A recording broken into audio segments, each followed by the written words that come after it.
estemos empezando un poco tarde, pero ha habido problemas con el link. De todas maneras, por favor, me imagino que tienen un grupo del curso, así que sería ideal que todos puedan conectarse, o en todo caso, se está grabando la clase y me imagino que ya luego descubriré la forma de cómo pasarles la grabación. Igual, al final también se les va a pasar las diapositivas, no hay ningún problema. Y nada más estén muy atentos a los conceptos que se van a dar. En el examen se toman conceptos propios de la clase, así que no hay que, digamos, tener algún temor porque vaya a hacer alguna pregunta rebuscada. No, lo que les voy a enseñar es básicamente lo que también se les va a tomar, ¿ok? Bueno, el día de hoy ha tocado hablar sobre manejo del paciente politraumatizado. Es una ampliación de lo que hemos visto o hemos estado conversando desde la clase número 1, que es el ABCD en el paciente crítico. Entonces, esta clase está abocada básicamente a esta situación de gravedad aguda, de emergencia, por la cual muchos de ustedes tienen curiosidad de cómo saber manejar la situación, ¿verdad? Por favor, silencien sus micrófonos, los que estén no silenciados, para poder continuar, ¿sí? Bueno, indudablemente cuando hablamos de paciente politraumatizado, tenemos que imaginar un poco estas situaciones que visualizamos en la diapositiva. Situaciones en las que hay inmerso dolor, hay inmersos sangrados, traslados, equipos médicos que están capacitados como para manejar ese tipo de situaciones.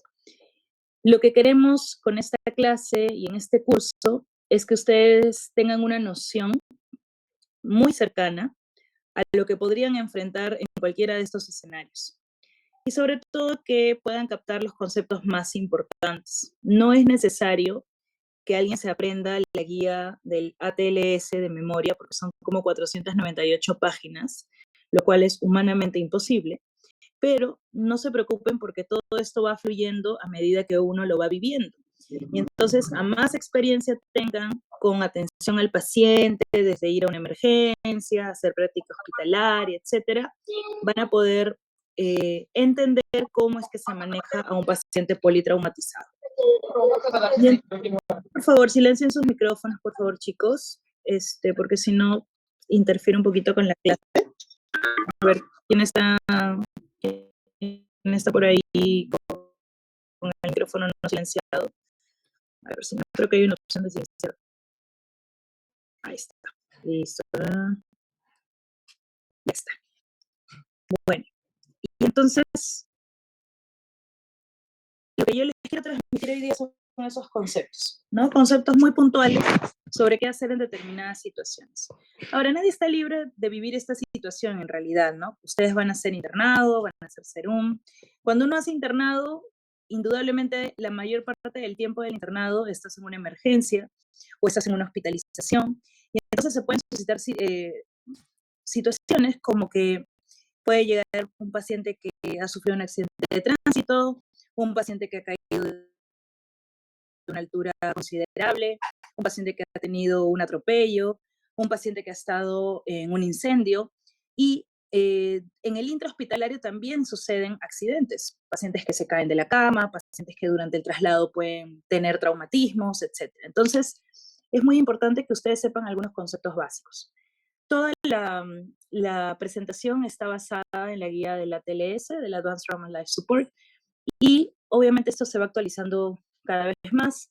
Sin embargo, también hay algunos conceptos que se van cuestionando a medida que pasa el tiempo, como vamos a conversar más adelante sobre la hipotensión permisiva. Y es que hay conceptos muy dinámicos, y esto está en función a las experiencias que se van viviendo y también a los resultados que van obteniendo los equipos médicos. Y entonces, muchas veces vamos a tener que tomar decisiones no solamente en base a la guía, sino ante lo que estamos viendo en el paciente. Sin embargo, antes de todo eso, nosotros debemos definir lo que es un politraumatismo y diferenciarlo de lo que es un policontuso, que digamos son las situaciones más frecuentes que se nos van a presentar en una emergencia o en una atención hospitalaria, digamos, ¿no? Al recibirlos. El politraumatismo o paciente con politraumatismo es un paciente herido que tiene un origen traumático, o sea, que ha estado en un accidente, esto es algo súbito, y que presenta la afectación de dos o más órganos o más de un sistema, y en el cual al menos una de estas lesiones va a condicionar un riesgo vital, o sea, está asociado a mortalidad. Caso contrario, en el caso del paciente policontuso, se trata de un paciente que presenta varias lesiones y que pueden haber ocurrido también en un accidente de manera súbita y de forma simultánea. Sin embargo, con una evolución independiente entre ellas. Quiere decir que si yo tengo más de una herida, de una lesión, de una contusión, cada una de las lesiones va a evolucionar de manera diferente, pero ninguna de ellas va a poner en riesgo mi vida, ¿ok? Y entonces yo tengo más tiempo de manejo con el policontuso, más no con el politraumatizado. Y eso es muy importante porque cuando yo hablo de tiempo es porque realmente importa qué tiempo invierta en la atención de este paciente, ¿verdad?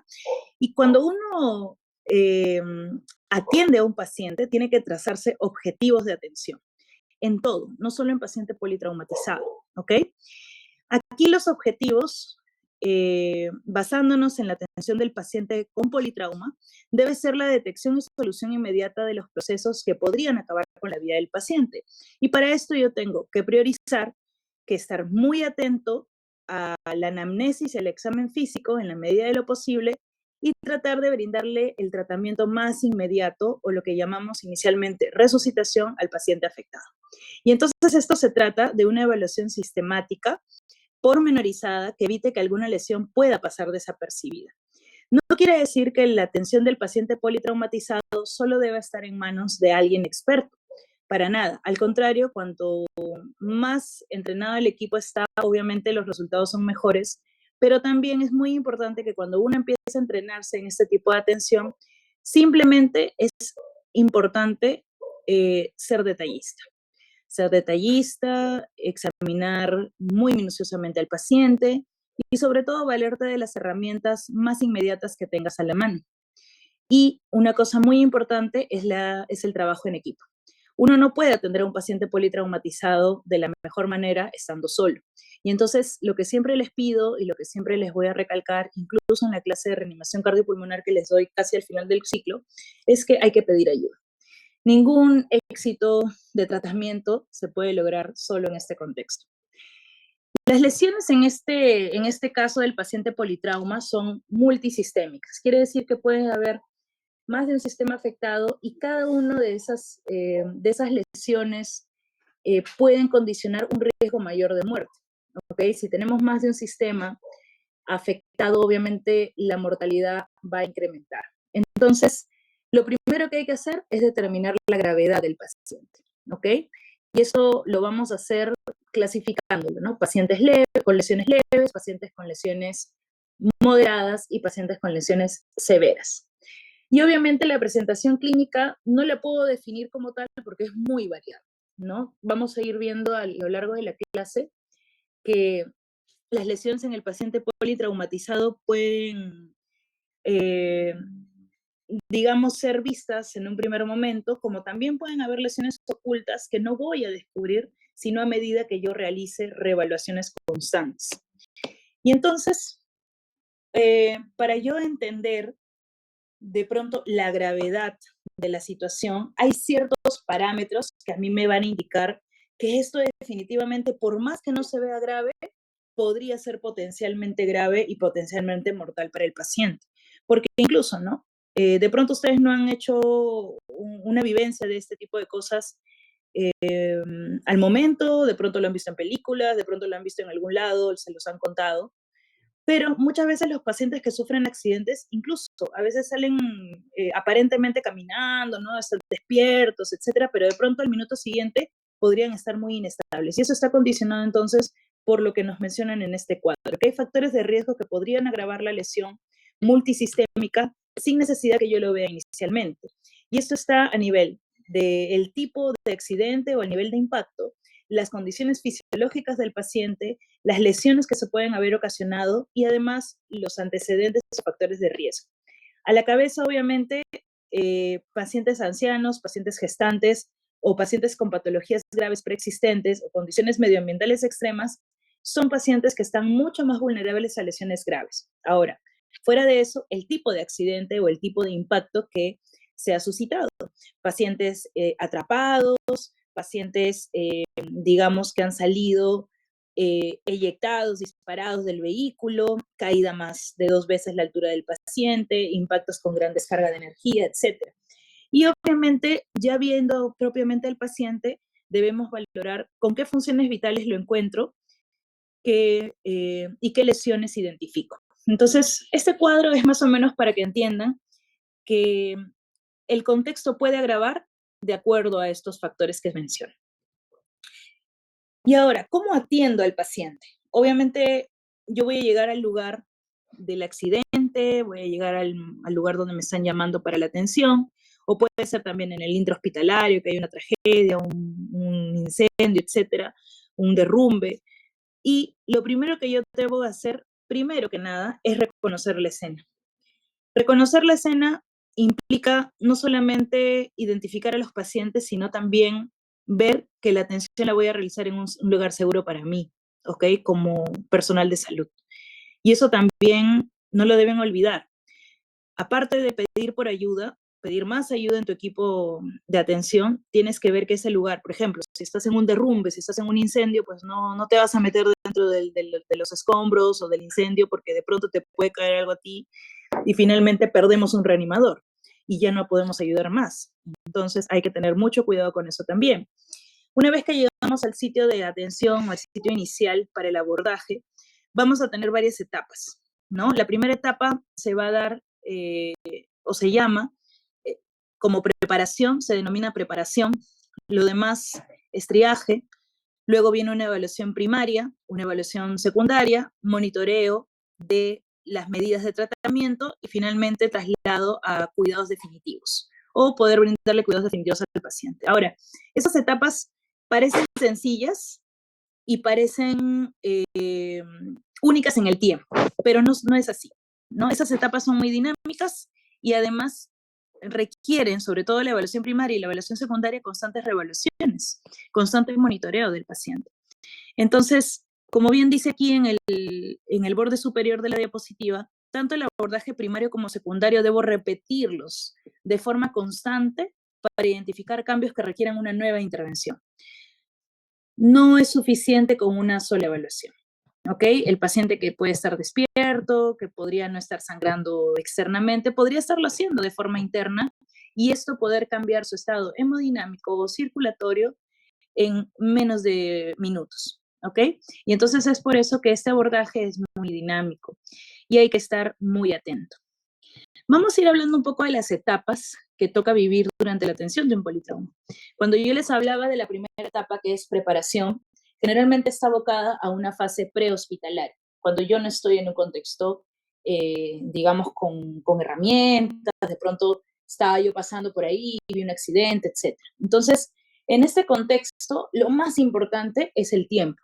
Debo invertir el mínimo tiempo para poder identificar a los pacientes que estén más graves, ¿no? A los pacientes y hacerme la pregunta que podrían morir, viendo sus lesiones, decir, ok, este paciente puede morir. ¿Qué va a matar a este paciente?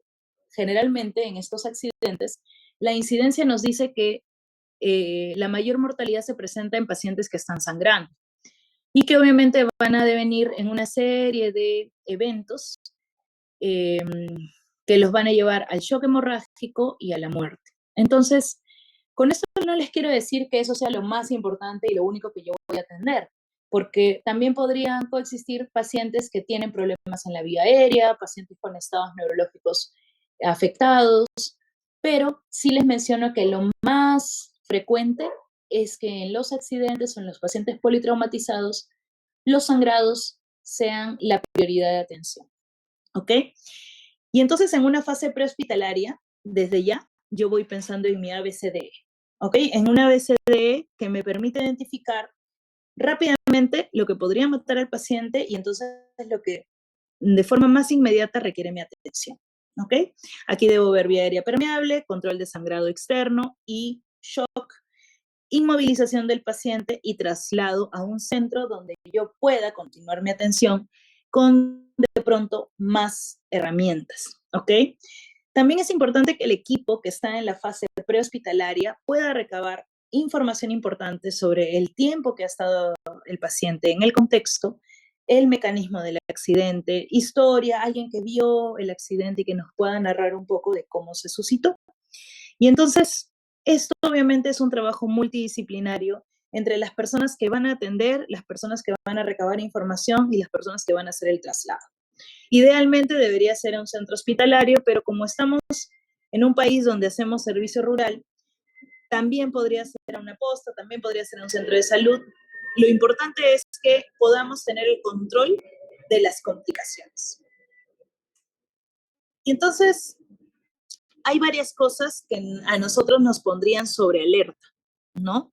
A la cabeza siempre creo que es importante valorar no solamente el estado circulatorio a través de la presión arterial sistólica, a través también de los signos clínicos, palidez, llenado capilar, ver perfusión periférica, sino también ver como objetivo inicial cómo está respirando el paciente, monitoreando frecuencias respiratorias, viendo si expande los hemitórax y también valorando el estado neurológico con la escala de coma de Glasgow. Entonces aquí les pongo un cuadro donde si bien es como un algoritmo, ¿verdad? Y si el paciente, por ejemplo, ¿no? Tiene estas alteraciones, me voy al siguiente cuadro. Si es que el paciente presenta alteración de estos tres niveles o tres sistemas, pues obviamente debería ser trasladado a un centro de atención de trauma donde haya la capacidad de monitoreo y haya la capacidad de manejo de complicaciones. Sin embargo, esto solamente se los pongo para que entiendan que hay ciertos parámetros vitales como estado de conciencia, respiración o ventilación y estado circulatorio que me permitirían a mí decidir si este paciente lo debo trasladar primero o no. ¿Ok? Sin embargo, si no presenta estas alteraciones, de pronto puedo espaciar un poco su traslado hasta el siguiente. ¿Ok? Primero se van a trasladar los que tienen alteración de estas funciones y luego siguen los demás pacientes por mi capacidad de transferirlos, ¿ok? Siempre es una capacidad a veces limitada, sobre todo en un desastre.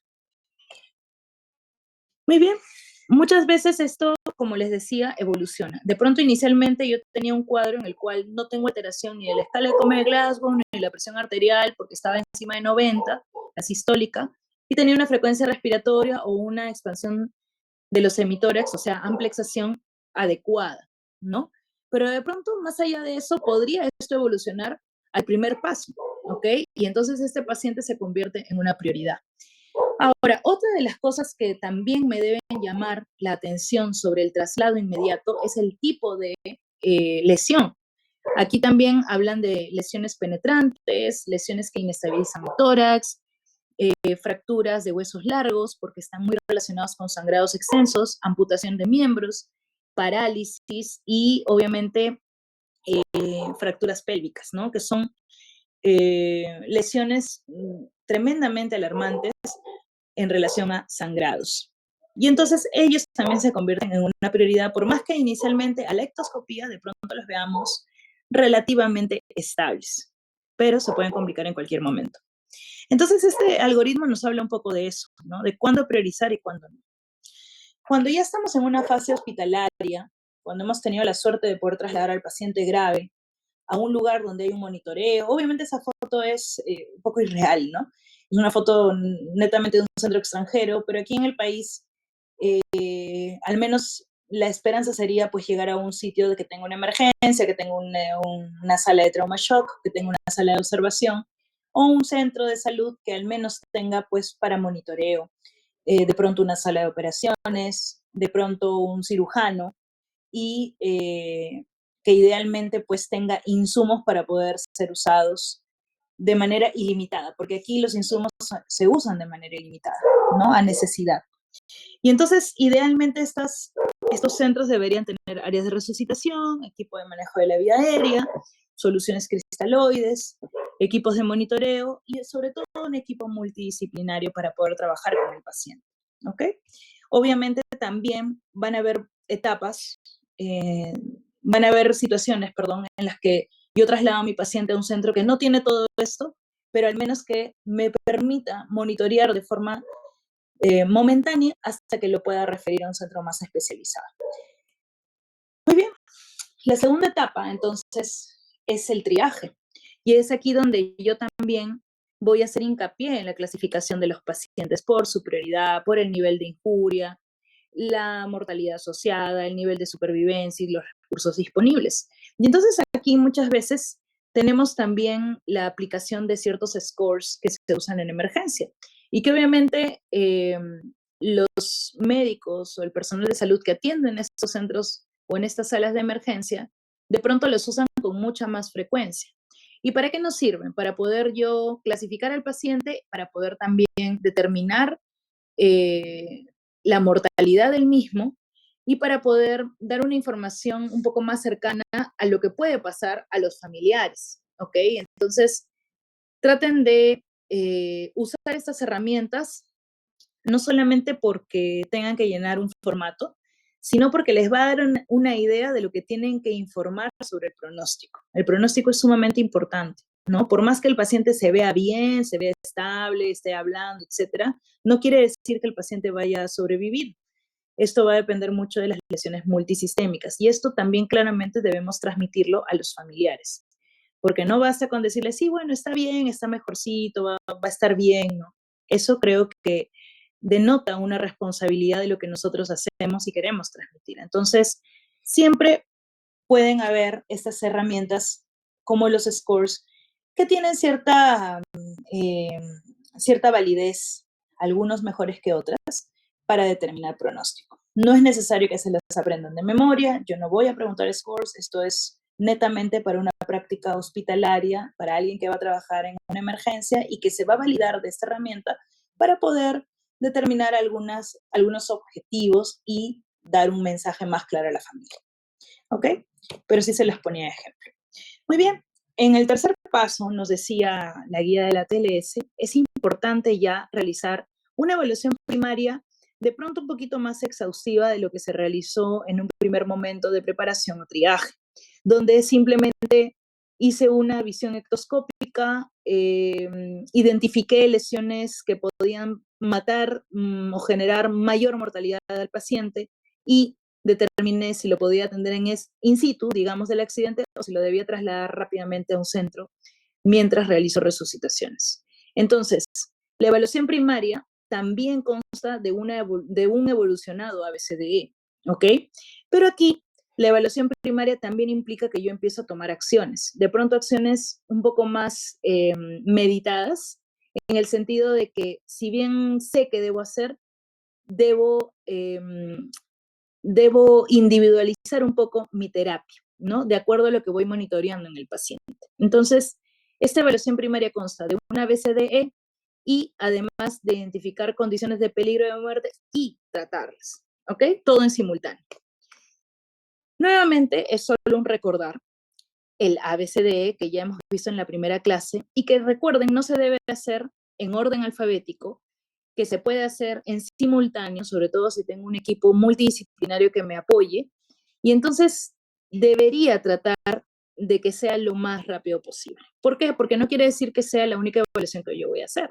Recuerden que esto lo voy a repetir y lo voy a repetir, y en cuántos minutos o cada cuántos minutos, eso depende del monitoreo que estés observando. Si yo veo que, por ejemplo, mis pacientes o mi paciente lo evalúo, hago una BCD, priorizo la atención de algunos sistemas porque los veo lesionados agudamente, veo que eso es lo que está desencadenando todo el problema.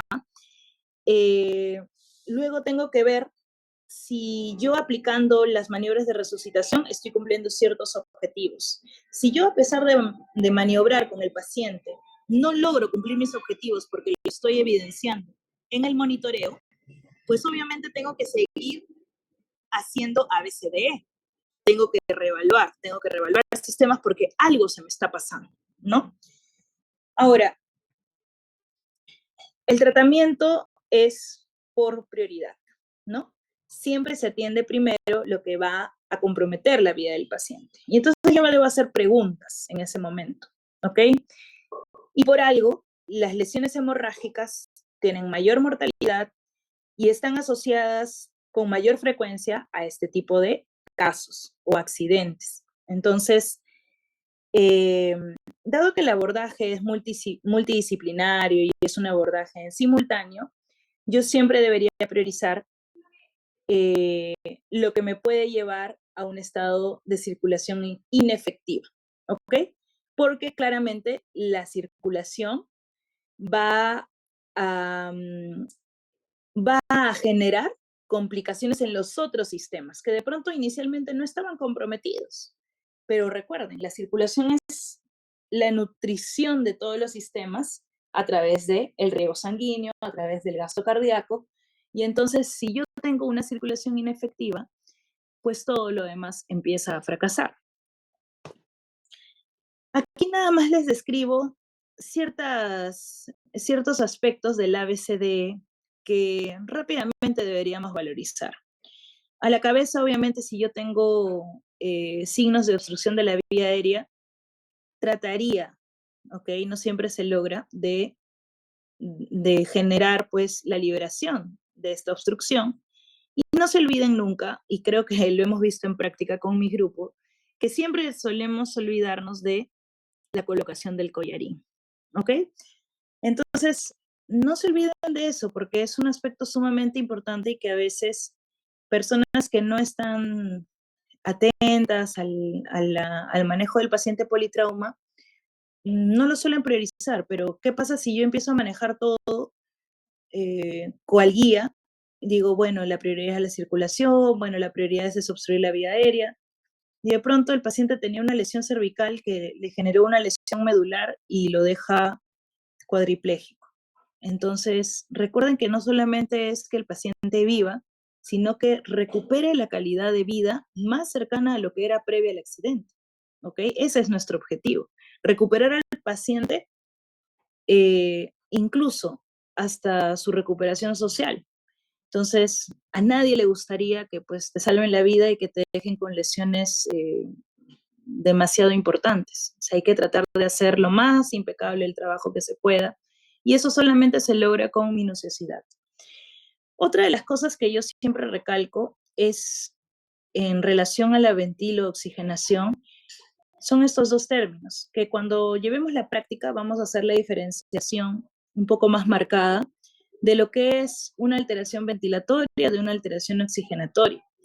Muchas veces, de forma inicial, solamente le prestamos atención a la oxigenación. Nos preocupa que el paciente desature, que el paciente respire rápido y no nos preocupamos tanto de los factores propiamente de la ventilación. La ventilación implica mucho más que el intercambio gaseoso, implica también el trabajo de la caja torácica, de los músculos intercostales, de los músculos respiratorios accesorios, del diafragma y de los pulmones, incluidas ahí las pleuras, visceral y la parietal, ¿no? Entonces, ese trabajo, esa observación que se hace en relación a al breathing, que es el paso B, digamos, de una ABCD, no se debe limitar solo a la saturación. Eso ya lo van a ir viendo a medida que vayamos conversando de insuficiencias respiratorias también. En relación a circulación, pues no se deben olvidar jamás que si hay una fuente de sangrado, hay que hacer hemostasia. Porque por más que yo aplique las otras medidas para corregir la hipovolemia, no va a pasar nada si no detengo el sangrado. Entonces, obviamente aquí tengo que valorar el tipo de sangrado, externo, interno, inicialmente solamente los externos y cuando tenga o me valga de más herramientas, de pronto los internos. Y otra de las cosas es que también podría yo buscar otras causas de hipotensión o de hipoperfusión, no solamente los sangrados pueden ser los enteramente responsables de esto. Entonces, hay que recordar que lo más evidente se maneja primero.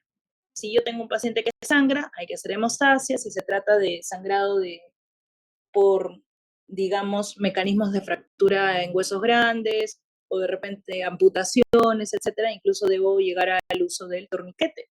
Pero hay que tener mucho cuidado con el uso del torniquete porque no de todos los sangrados es lo más adecuado, porque también genera, digamos, efectos adversos como isquemias. Entonces hay que valorar en todo lo que hacemos en medicina y especialmente en esta clase, hay que valorar riesgos, beneficios. Y entonces, de pronto se preguntarán y dirán, bueno, doctora, si todo es tan relativo, bueno, sí, en medicina todo es muy relativo, pero depende mucho de la observación que hagas del paciente, del monitoreo en este caso, y de individualizar tus tratamientos, porque no estamos tratando a pacientes de un libro o estamos tratando pacientes estándar. Entonces aquí hay mucha variación de acuerdo a la atención que hagas. Y entonces estos conceptos obviamente tienen que ser una guía importante para ustedes, pero lo más importante que deben recordar es que cada paciente es diferente y a cada paciente hay que atenderlo de acuerdo a sus necesidades. ¿Y cuáles son las necesidades del paciente? Solo lo voy a descubrir examinándolo bien. Ahora, vamos a ir hablando cada uno de estos puntos, digamos, por prioridad, ¿ya? Pero también es muy importante que valoren tanto la D como la E, que están relacionados con el estado de conciencia, la reactividad del tamaño de las pupilas, y de pronto en un segundo o tercer momento voy a determinar si hay focalización, injurias espinales, etcétera, ¿no? Pero obviamente en la escala de coma de Glasgow es fundamental que eso sí se la memorice. ¿Ok?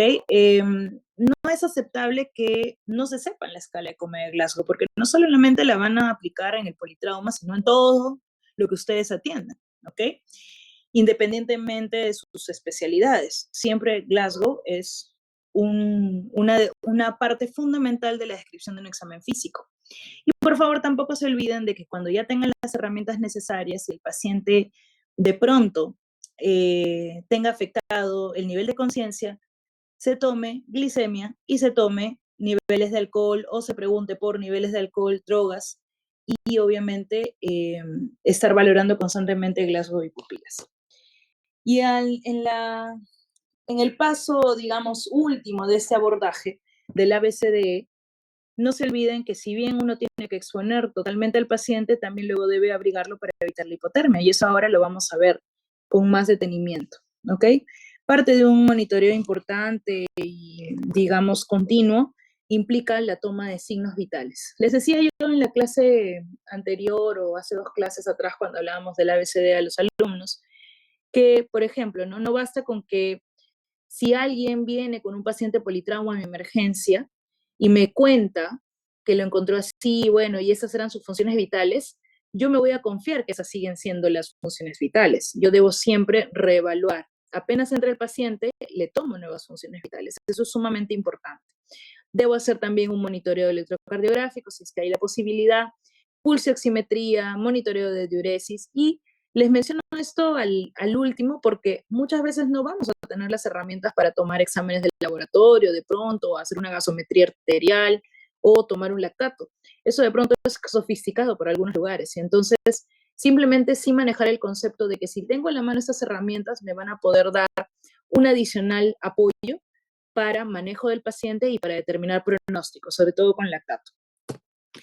Muy bien, en relación a las evaluaciones secundarias, obviamente es, digamos, un paso en el que me toma un poco más de tiempo para reevaluar y hacer un examen físico más exhaustivo. De pronto ya controlé en un primer momento lo que podía matar al paciente, pero ahora tengo que buscar lesiones que también podrían empeorar su pronóstico, pero que no las he visto, ¿ok? Que no las he percibido al inicio. Y entonces, ¿cuándo empieza la evaluación secundaria? Cuando la evaluación primaria ya tiene implícita la resucitación en curso.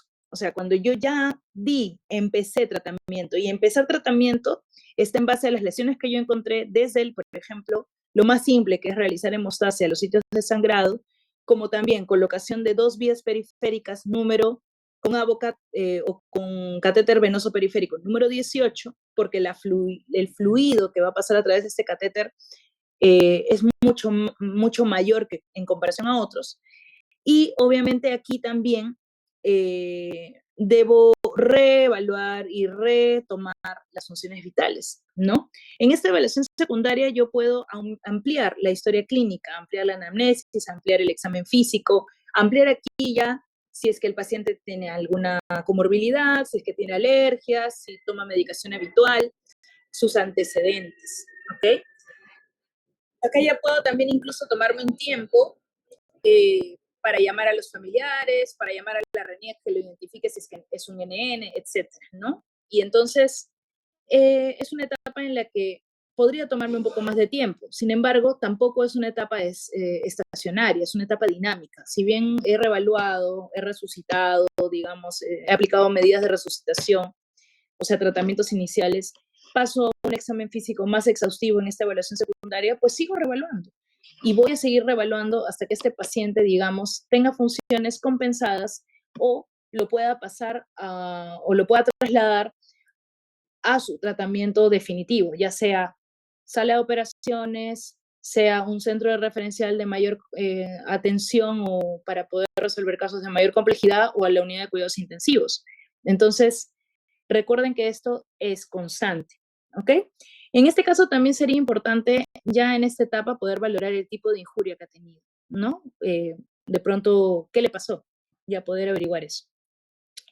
Y entonces aquí viene, digamos, lo que les vengo repitiendo sobre las revaluaciones, ¿no?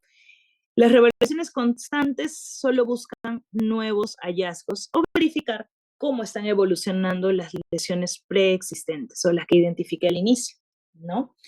Y aquí hay cosas que también hay que valorar, ¿no? No quiere decir que el paciente esté fuera de peligro, no quiere decir que el paciente ya haya mejorado el nivel de gravedad, sino que hay, de pronto, ya habiendo establecido ciertas medidas de corrección de las lesiones, ¿no? Medidas de resucitación, yo debo tomar principal atención de la oxigenación, del objetivo de presión arterial que debo mantener y sobre todo ampliar de pronto mi monitoreo también a la diuresis. Y no olvidarnos que si se trata de pacientes politrauma, también tienen mucho dolor y el dolor genera muchas veces alteración del estado de conciencia, genera también alteración de las funciones vitales, principalmente de la frecuencia cardíaca, y que podrían, digamos, no permitir una atención adecuada del mismo. Entonces, una vez que yo compenso un poco más la circulación, podría también optar por darle una medicación que alivie el dolor, recordando que muchas de las medicaciones que nosotros aplicamos a estos pacientes pueden ser hipotensoras. Y entonces por eso hay que pensarlo bien, qué medicamento usar, cómo aplicarlo, en qué tiempo y sobre todo valorando y monitoreando cuál es el efecto de la medicación sobre el paciente en este contexto. Si yo veo, por ejemplo, que no tengo más que metamisol y le tengo que aplicar metamisol porque el paciente se retuerce de dolor, obviamente voy a esperar, voy a estar observando muy detenidamente la presión arterial porque sé que lo va a hipotensar y entonces pido que se lo pasen de pronto mucho más lento, mucho menor dosis, etcétera, ¿no? Y apenas yo identifique que esto no es beneficioso, que el beneficio no supera el riesgo, tengo que detenerlo, ¿ok? Y finalmente, digamos, el último paso de una atención es llevarlo a cuidados definitivos. Generalmente todos estos pacientes con lesiones sistémicas que comprometen sus vidas, por más que yo logre una resucitación exitosa de forma inicial y un monitoreo minucioso, deberían pasar a una unidad de cuidados intensivos o ser referidos a un centro de mayor capacidad resolutiva porque las lesiones van a seguir evolucionando, ¿ok? Y si bien de pronto la mortalidad hoy era cierto porcentaje, mañana con lesiones evolucionando podría aumentar, podría mantenerse o podría disminuir. Ahora, vamos a hablar específicamente de ciertos sistemas a los cuales le tienen que tomar particular atención. ¿Ok? Vamos a hablar de 4 o 5 cosas porque no me voy a extender en toda la guía. ¿Ok? Pero sí que deben tomar en cuenta. Hablando un poco de algo que de pronto no vamos a volver a repetir en otra clase, que es la valoración del paciente politrauma en un contexto donde hay daño neurológico. La evaluación neurológica es sumamente importante porque si hay compromiso a nivel cerebral, a nivel espinal, me va a condicionar mortalidad. ¿ok? Y aquí también varían algunos de los objetivos. Y para esto yo debo recordar muy bien la fisiopatología del sistema nervioso, ¿ok? Siempre les digo esto, ¿no? Siempre creo que deben valorar que en todo tipo de lesiones debo conocer bien la fisiopatología para entender que mis acciones van a generar cambios importantes en el paciente. Entonces, cuando hablamos de la evaluación neurológica en el trauma, generalmente lo vamos a hacer luego de haber estabilizado la circulación, ¿ok? Porque recordamos que sin una buena circulación tampoco va a haber una buena perfusión cerebral y entonces sin la circulación el paciente también podría generar una parada cardíaca, sin circulación podríamos generar daño de más órganos, sin circulación podemos generar más acidosis, más problemas de coagulación, etcétera. Y entonces no solamente abocarnos a que, ok, el paciente no tiene una conciencia conservada, sino que hay que entender que muchas de las lesiones neurológicas también pueden estar derivadas de un problema circulatorio. Entonces, tratando de estabilizar lo que podría matar primero al paciente, que es una circulación ineficiente, yo luego voy a determinar entonces cuál es el daño real del sistema nervioso. Obviamente apenas llega, ustedes han aplicado ABCD, como lo hemos venido diciendo, y en simultáneo han valorado escala de Glasgow. ¿Ok? La escala de Glasgow, el estado de conciencia, lo valoras desde el minuto cero de la atención, desde la preparación, desde el triaje, evaluación primaria, secundaria, etc. Y vas viendo cómo evoluciona el Glasgow. ¿Ok? También debes valorar de pronto en un momento, en un momento posterior a la resucitación de circulación, cómo están las pupilas. Y eso es sumamente importante, porque nos suele pasar que olvidamos evaluar pupilas. ¿Ok? Y entonces hay que ver el tamaño de las pupilas, si son isocóricas, mismo tamaño, y si sobre todo tienen misma reactividad a la luz. ¿Ok?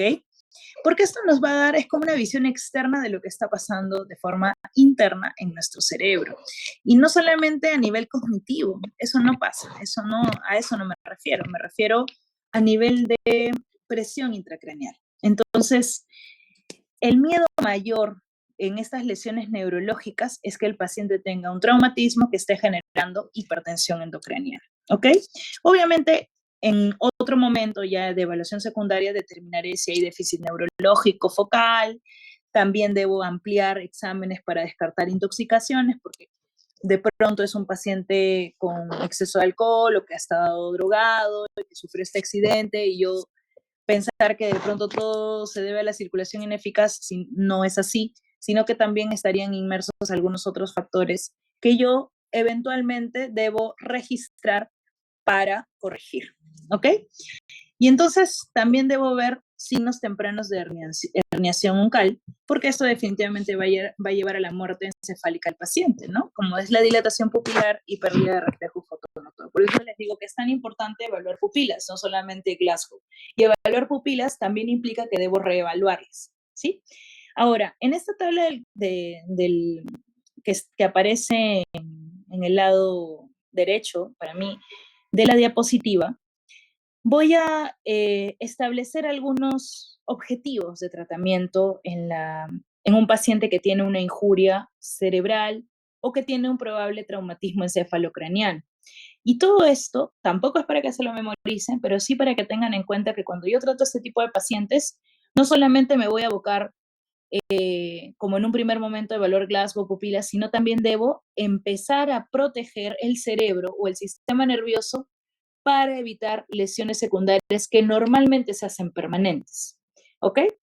Entonces aquí, por ejemplo, tengo que controlar presión arterial, temperatura, glucosa, sodio, eh, parámetros gasométricos, y esto me va a llevar finalmente a mantener una perfusión cerebral efectiva. ¿Ok? Por más que haya un daño, por más que haya una lesión de traumatismo encefalocraniano, yo debo eh, identificar como objetivo primordial mantener la perfusión cerebral. Y obviamente, rápidamente también pensar en que si este paciente tiene un traumatismo encefalocraniano, debo coordinar una intervención para eh, para detener esta hipertensión endocraniana. ¿Ok? Hay intervenciones médicas, hay intervenciones quirúrgicas. Ahora, la evaluación y el manejo de esta injuria cerebral traumática se aboca a que identifico que existe para prevenir el daño secundario cerebral, que como les decía es lo que permanece. Debo también de pronto extrapolar un poco lo que hablábamos en circulación para mantener la perfusión cerebral efectiva. También uso aquí fluidos endovenosos, debo evitar la hipovolemia, o sea, ahorita lo vamos a conversar también cuando hablemos de shock, en el caso específicamente de un paciente con traumatismo encefalocraniano. Evitar sobre todo la hipoglicemia mata, ¿ok? La hipoglicemia genera daños neurológicos irreversibles. La hiperglicemia tampoco es buena, no es un buen compañero del traumatismo encefalocraniano, del edema cerebral, pero definitivamente entre ambas voy a corregir inicialmente de forma urgente la hipoglicemia, ¿ok? Ahora, monitoreo de sodio, monitoreo de los parámetros gasométricos también son importantes porque generan finalmente cambios a nivel de vasculatura cerebral y esto está relacionado netamente con perfusión cerebral también, ¿ok? No se estila el uso de anticonvulsivantes en estos casos de manera profiláctica o pensando que de pronto voy a evitar que más tarde convulsione. No, no se estila, no se usa, no tiene evidencia, ¿ok? Ahora, cuando yo les hablaba de que el paciente que ustedes están examinando tiene signos de hipertensión endocraniana, obviamente voy a valorar una escala de Glasgow deteriorada. Ahorita vamos también a ver las escalas, digamos, los parámetros para determinar una escala de Glasgow en este caso. Y obviamente tengo que también identificar lo que les mencionaba de los cambios pupilares. Si yo con estos dos parámetros sospecho, tengo una alta sospecha de hipertensión endocraniana, mi primera herramienta es el uso de manitol, ¿ok? Es la primera herramienta médica para control de hipertensión endocraniana, ¿ok? El manitol lo debo usar a dosis de 1 gramo kilo de peso, ¿ok? Y lo aplico o lo administro en un bolo, ¿ok? Entonces, es muy importante que sepan que el manitol es una herramienta médica que se aplica en manejo de hipertensión endocraniana de forma inicial, porque esto definitivamente va a disminuir volúmenes circulatorios que también, por lo que vamos a ver en el siguiente esquema, van a permitir disminuir un poco la presión. Muy bien, acá nada más les quería hacer hincapié en la escala de coma de Glasgow y cómo se clasifica según la gravedad, ¿no? Hablamos de traumatismos encefalocranianos leves cuando el Glasgow está mayor a 13. Hablamos también de un moderado entre 9 a 12. Y obviamente hablamos de un coma cuando el paciente tiene menor o igual a 8. Y entonces aquí es muy interesante porque no solamente quiero evitar pues que hayan daños netamente neurológicos o evitar daños secundarios a este nivel, sino que el paciente en una escala de Glasgow menor o igual a 8 pierde ciertos reflejos de supervivencia. Por ejemplo, se puede aspirar, podría no toser de forma efectiva, podría no tener ese reflejo de que cuando uno se atora con algo quiere expulsar, ¿verdad? Entonces aquí también hay medidas generales que aplicar, ¿ok? No solamente estar vigilando pues Glasgow y pupilas, sino, o aplicando manitol, sino también entendiendo que este paciente necesita soporte de vía aérea, necesita descompresión de cámara gástrica para evitar aspiraciones, necesita monitoreo de circulación para poder mantener la perfusión cerebral y así sucesivamente. Muy bien, el traumatismo encefalocraniano entonces se clasifica de esa manera, de acuerdo a una escala de Glasgow, ¿ok? Las lesiones que producen este traumatismo encefalocraniano son de diferentes mecanismos y pueden alterar de forma temporal o permanente la función cerebral, ¿ok? El diagnóstico es bajo sospecha clínica. Jamás, por favor, piensen en que para yo hacer este diagnóstico necesito una tomografía, o no, vamos a esperar a que llegue un centro con tomógrafo, resonador, etcétera. No, el diagnóstico es netamente clínico. Entonces, luego lo puedo confirmar radiológicamente y esto tiene que aplicar a muchas de las cosas que ustedes ven en el paciente politrauma, ¿ok? No es excusa no atender una escala de Glasgow, no es excusa no atender una reacción pupilar o la valoración pupilar solamente porque no tengo un tomógrafo. ¿ok? Eso es netamente clínico. Y así como muchas de las cosas en medicina, creo que se basan en un buen examen físico y en una buena anamnesis. Lo sigo creyendo. A través de los años eh, me ha tocado trabajar en lugares donde hay muchas cosas, donde hay casi nada, y entonces uno siempre se vale de la mejor herramienta que tienes, que es tu aprendizaje clínico. ¿Sí? Muy bien. Esta es una escala de Glasgow modificada que también se usa como valoración en el score de los traumas. No necesitamos ser tan sofisticados nosotros. Creo que cuando se aprenden bien la escala original de Glasgow es más que suficiente para entender la evolución de un trauma encefálico, pero se los pongo como conocimiento porque sí es importante que de pronto hay pacientes que eh, se les valora en una condición de no testeables, no valorables, ¿ok? Pero yo sigo trabajando con la escala de coma de Glasgow. Ahora, ¿cuáles son las lesiones que podrían provocar o que están, digamos, implicadas en un trauma cráneoencefálico? Pueden haber de diversos tipos, ¿no? Solamente para hacerles mención, hay hematomas subdurales agudos, hay fracturas de la base de cráneo, contusión cerebral, conmociones, hematomas subdurales crónicos, reagudizados, daños axonales difusos. Y entonces solamente se los menciono para que ustedes cuando piensen y evalúen al paciente y digan, ok, este paciente se ha accidentado de tal forma, se ha golpeado la cabeza o de pronto se accidentó en moto y no tenía casco, etcétera. ¿Puede tener un traumatismo cráneoencefálico? Sí. ¿Voy a priorizar, obviamente, valoración de Glasgow pupilas hasta que pueda hacerle una tomografía? Sí. Y entonces, ¿qué podría estar pasando si es que veo alguna alteración de estas? Pues podría estar pasando cualquiera de las causas que les estoy mencionando.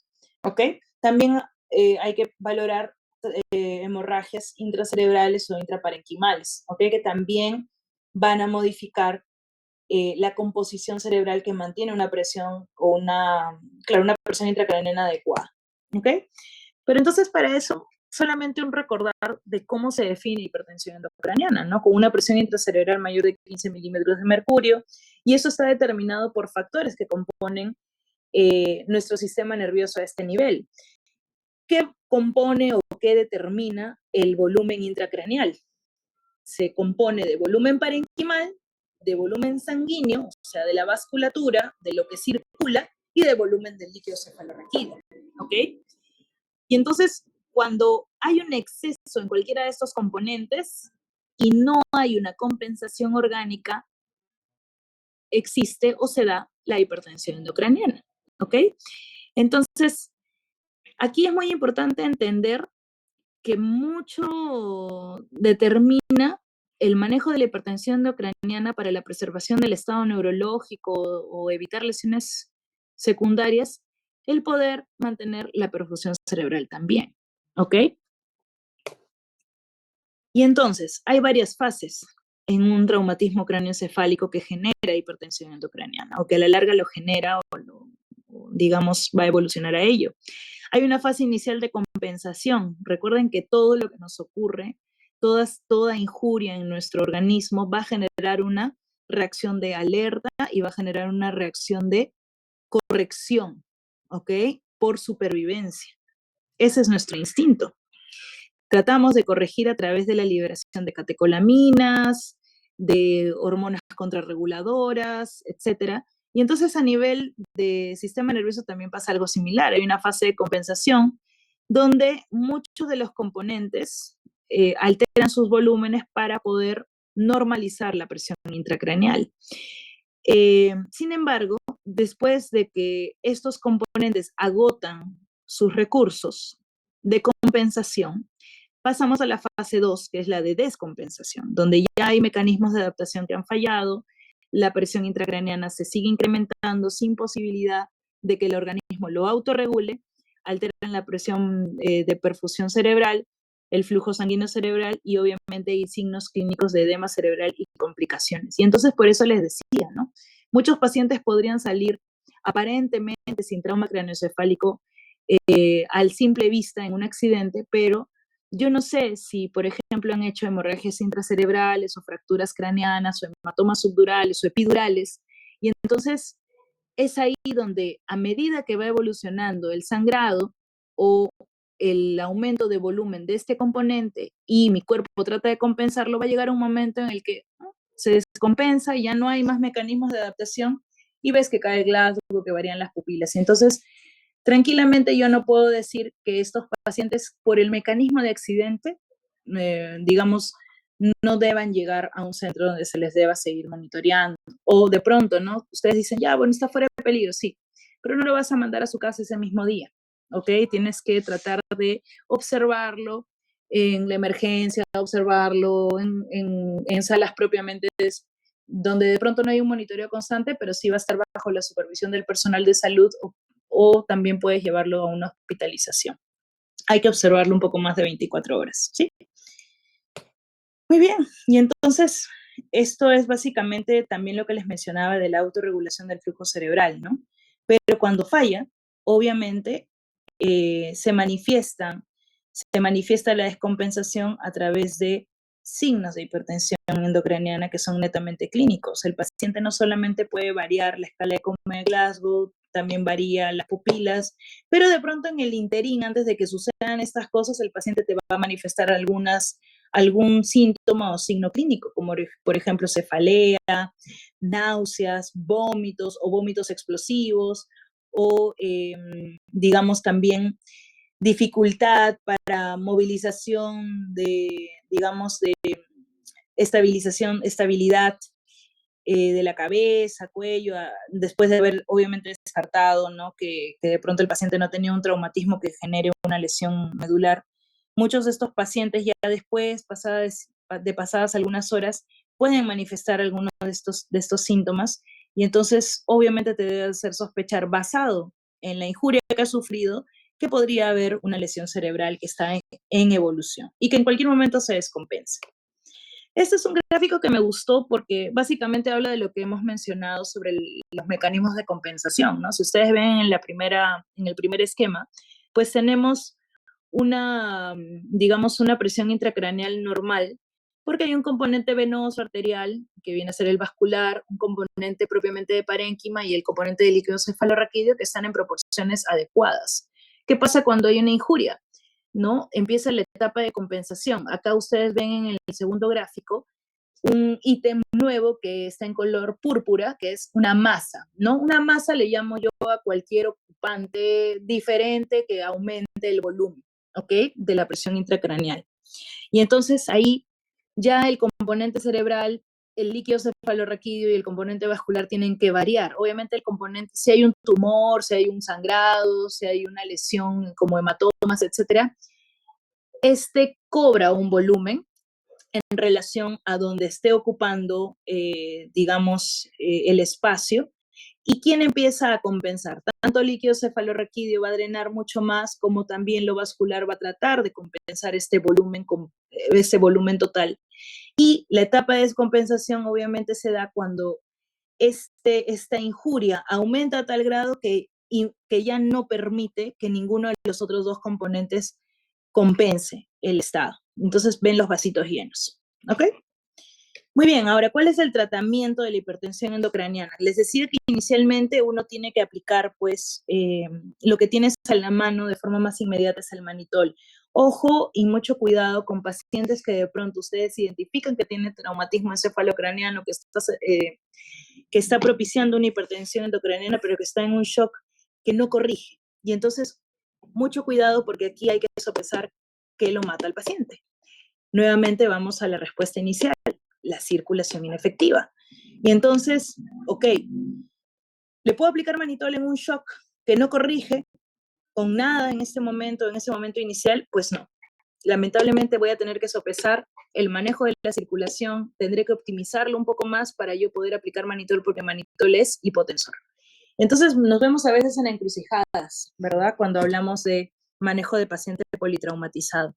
Pero todo esto, eh, aunque parezca mentira, se trata de decidir en base a riesgos y beneficios y obviamente lo que beneficie más al paciente. Como les digo, la pregunta siempre debe ser, a ver, ¿qué lo va a matar? Tratamos de devolver al paciente a un estado de vida en el cual sea lo más cercano a lo que era previamente el accidente, pero muchas veces vamos a tener que tener pacientes en los cuales tendremos que priorizar netamente la vida y luego tratar de manejar las secuelas que este accidente deje. ¿Ok? No todo es maravilloso en el desenlace del manejo del paciente politrauma, pero tratamos de hacer nuestro mayor esfuerzo. Y de eso se trata, ¿no? De que ustedes sean tan minuciosos que traten de identificar las cosas que se deben manejar a tiempo y tratar de darles la solución en base a la prioridad, entendiendo y explicándole bien a la familia, explicándole bien al paciente, si es que estuviese consciente de que pueden haber ciertas secuelas derivadas del mecanismo del accidente, que eso ya excede a lo que ustedes pueden hacer por el paciente. O sea, ustedes no han determinado que es accidente, ustedes no han determinado que la injuria sea de tal gravedad, simplemente ustedes lo atienden en el momento que más los necesitan, ¿sí? Ahora, el tratamiento de hipertensión endocraniana, ese es un aspecto médico, el que les mencionaba sobre el uso de manitol, que hay que saber también cuándo usarlo, cuándo se debe usar de manera segura, sin que me afecte la circulación, que finalmente es lo que me va a nutrir todos los órganos y sistemas, y evitar la lesión secundaria, ¿no? Generando también medidas de neuroprotección, eso ya también lo valoramos nosotros en unidades de cuidados intensivos, ingresando este paciente finalmente a un monitoreo estricto, más de 24 horas, generalmente son 24 a 72 horas en las cuales vamos observando, monitoreamos, aplicamos tratamientos, tomamos decisiones, conversamos con el equipo neuroquirúrgico, etcétera, ¿no? Uso adecuado y precoz de la cirugía, por favor siempre traten de llamar al neurocirujano si identifican este tipo de lesiones para que no solamente por temas médicos, digamos, le brinden el mejor tratamiento, sino también por temas legales. Es importante que, a pesar de que esto es una emergencia, si hay capacidad de que el especialista que esté en el centro evalúe al paciente, pues válganse de eso, por más que ustedes crean que esto no es quirúrgico, ¿ok? Esa decisión no la toman ustedes, la toma también el especialista, si es que lo hay en el centro, ¿sí? Es un trabajo multidisciplinario. Ustedes de pronto pueden ser muy leídos, muy experimentados en muchas cosas, de pronto han trabajado 1000 años ahí en centros de politrauma y ya tienen mucha experiencia, pero nada de eso va a superar que si ustedes trabajan en un hospital donde hay cirujanos, hay cirujano vascular, hay neurocirujano, etcétera, ustedes tomen decisiones sin el apoyo o la opinión de estos especialistas, ¿ok? Ahora, eh, como les decía inicialmente, ¿no? Tiene que haber un trabajo en conjunto para mantener la protección del paciente con un traumatismo encefálico y que genera hipertensión endocraniana o no, ¿ok? Esto implica protección de vía aérea, mantener la circulación, o yo le llamo hemodinamia, control de dolor y agitación también, inmovilización de fracturas, normotermia y transporte del paciente a un hospital o a un centro donde puedan brindarle mejores opciones. ¿Ok? Esto es mucho de lo mismo. Y ahora sí pasamos a evaluación de circulación. Lo más temido en la evaluación de la circulación o en las injurias que afectan la circulación es el shock, ¿no? Que lleguen a un estado de perfusión tan ineficiente que el paciente entre en shock. Y entonces no se olviden que la cabeza, si hablamos de shock, el shock más común en el paciente politrauma es el shock hipovolémico de causa hemorrágica, ¿ok? Eso podría preguntarlo en el examen, efectivamente, porque es algo que me interesa que no se olviden jamás. Y entonces, ¿a qué lleva este shock? A hipoperfusión tisular, porque por más que algo esté sangrando en una fractura o en el abdomen con un órgano expuesto, o de pronto lesiones varias, quemaduras, etc., el shock me va a llevar a la hipoperfusión sistémica, ¿ok? Y entonces me va a hacer o me va a generar falla orgánica múltiple, ¿ok? Hay hipoxemia que genera entonces falla orgánica múltiple. Hay hallazgos clínicos múltiples también, tantos como sistemas afectados. Y obviamente hay que tratar de determinar la causa y se ajusta o se individualiza el tratamiento. ¿Ok? Aquí nuevamente les recalco algo que preguntaré, que la hemorragia es la causa más frecuente de shock en el paciente politrauma. Muy bien, ¿qué hacemos entonces cuando evaluamos circulación? Obviamente aquí también debemos priorizar ciertas medidas, ¿no? Si yo sé que el paciente está sangrando, debo hacer hemostasia. Si yo sospecho que haciendo hemostasia incluso continúa el shock, debería sospechar que hay hemorragias internas, lesiones internas que también están generando una disminución de volumen. Ahora, buscar signos tempranos de shock, eso también es importante, ¿no? No solamente cuando yo hablo de shock, hablo de un paciente que solo tiene hipotensión. El paciente que está sangrando de forma interna, de pronto, ¿no? Porque de forma externa nos vamos a dar cuenta, pero un paciente que sangra de forma interna y que de pronto yo voy a esperar para decir, ah, no, sí, pues está sangrando y está chocado solamente cuando hay hipotensión, es un error. Debo ver signos tempranos. Signo temprano en la cabeza es la taquicardia.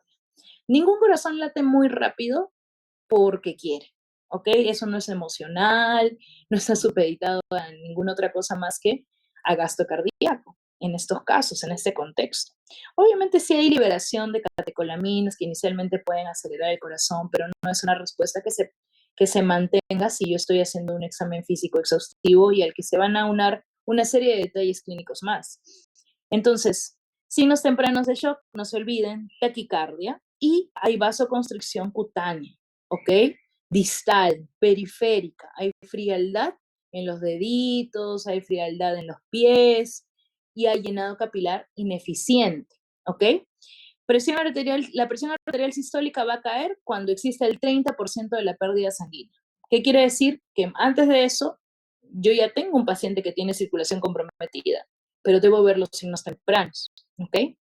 Idealmente, debería yo tener un equipo de laboratorio que apenas llegue el paciente politrauma a mi emergencia, mi trauma shock, mientras yo hago mi ABCD, alguien ya esté tomando muestras para valorar hemoglobina, hematocrito, lactato, ¿no?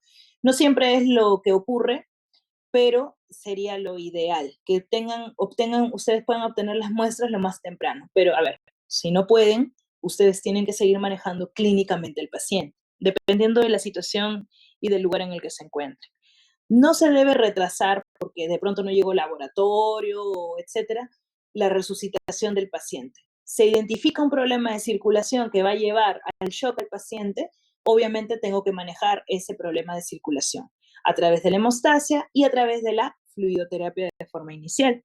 Y obviamente luego ya en una evaluación secundaria buscar unas causas de pronto más o causas ocultas de sangrado en tórax, en abdomen, en pelvis, en extremidades y en retroperitoneal.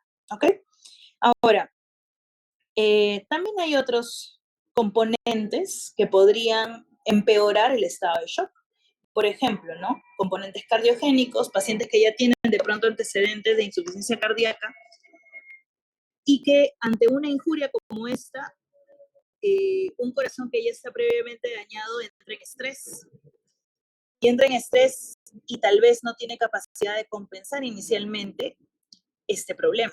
Entonces, hay un componente cardiogénico que también podría estar implícito o también parte de las lesiones que se pueden generar en un trauma de este tipo es taponamientos cardíacos, neumotoras de tensión o shocks con componentes neurogénicos por lesiones medulares o incluso ya hay mucho más alejados shocks sépticos, ¿no? Pero esto debería ser en un contexto de gran liberación de toxinas que muchas veces no se ve en un primer momento en el politrauma. Como les decía, independientemente del mecanismo que esté ocasionándolo, lo que inicialmente debemos hacer es la resucitación con fluidoterapia. Acá les pongo un cuadro en el cual sí me interesa que lo lean, que lo analicen bien, porque es la clasificación de signos y síntomas de acuerdo al grado de hemorragia. ¿Ok? Hay 4 grados, obviamente el clase 3 y clase 4 son de primordial atención en el sentido de que ya en estos yo no debo dudar en que la reposición no solamente es fluidoterapia, sino sangre. ¿Ok? En el grado 1, el grado 2, que no son menos importantes, debo yo saber identificar a través de estos signos y síntomas clínicos estadios tempranos de shock para poder reponer lo necesario de fluidoterapia y de pronto pensar o valorar si es que eventualmente va a necesitar tratamiento de soporte transfusional, soporte quirúrgico, etc. Este cuadro sí lo voy a tomar, ¿sí? Es importante que se lo aprendan.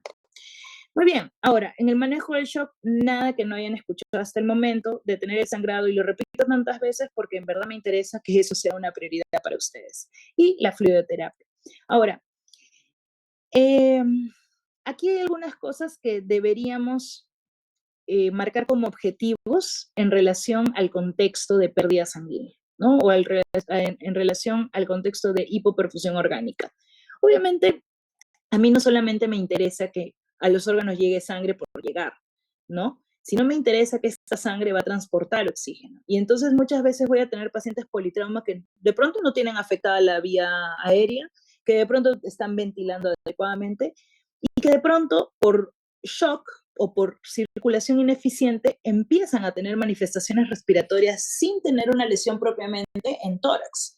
Y entonces el paciente empieza a ponerse taquipneico, puede ponerse polipneico, puede empezar a desaturar, etcétera, y tú decir, no, pero de pronto es, no sé, pues no, un neumotórax, o por ahí siempre, por ahí hay alguien ocurrente dice, no, es una neumonía, pues no es una neumonía, gente, no lo es. Entonces, ¿a qué se refiere que el paciente desature? ¿A qué se refiere que el paciente tenga una respiración más agitada? Es una forma de compensar la circulación ineficiente y el transporte de oxígeno ineficiente. Entonces, el organismo te dice, ok, no está llegando suficiente sangre a los órganos, por lo tanto, tampoco estoy recibiendo mis moléculas necesarias de oxígeno ante un estrés que estoy pasando como organismo, como órgano, como sistema. Entonces, a ver, pulmones, si me pueden ayudar con un poquito más de oxígeno sería ideal. Y entonces empieza a trabajar el aparato respiratorio para suplir esa necesidad. Y entonces si yo identifico esa situación, obviamente sería mucho mejor que en vez de que el aparato respiratorio se estrese aún más en un contexto de shock, yo darle un suplemento, ¿verdad? Por eso tengo soportes oxigenatorios. Y entonces para eso me sirve a mí darle oxígeno, fracción de oxígeno al paciente en un contexto de shock, solamente para optimizar la llegada de moléculas de oxígeno a los órganos afectados en este contexto. Objetivo, idealmente deberían saturar más allá o mayor igual de 94% de los pacientes. Y no se olviden entonces también que si yo quiero generar una buena resucitación con fluidoterapia, debo poner buenas vías periféricas. Y no se olviden, las vías periféricas venosas, los catéteres periféricos venosos, tienen un, un nivel de, o sea, una capacidad de hacer pasar el fluido. Por eso se les recomienda el número 18, porque por un catéter número 18 puede pasar por lo menos 100 mililitros minuto del fluido que ustedes elijan, ¿ok? Ahora, ¿qué fluido elijo? Los cristaloides a la cabeza, ¿ok? Los cristaloides a la cabeza que suelen ser soluciones suelen ser soluciones más cercanas a la osmolaridad plasmática, o sea, soluciones isotónicas o también llamado el suero fisiológico, ¿no?